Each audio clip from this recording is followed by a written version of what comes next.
en la provincia de Santa Fe.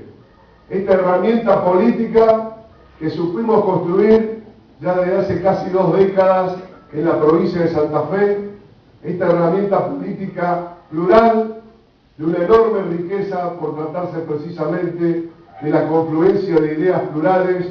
En definitiva, privilegiamos lo que nos une por sobre las pequeñas diferencias. Vinimos a Santa Fe en el 2007, como expresaban quienes me precedieron en la palabra, para transformar la realidad, para cambiarla.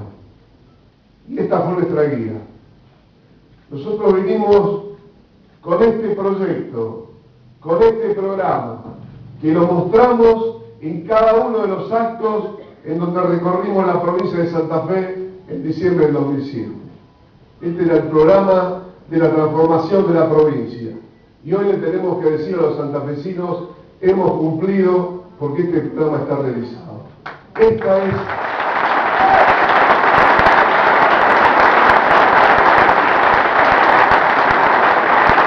es el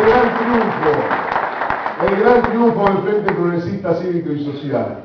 Haber llevado a la práctica lo que propusimos, con firmeza, con convicciones, una política que tiende a transformar el Estado en primer lugar, que es la organización del bien común en cualquier lugar del mundo.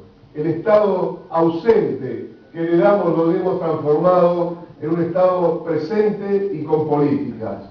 Un Estado democrático, un Estado participativo, un Estado cercano a la gente.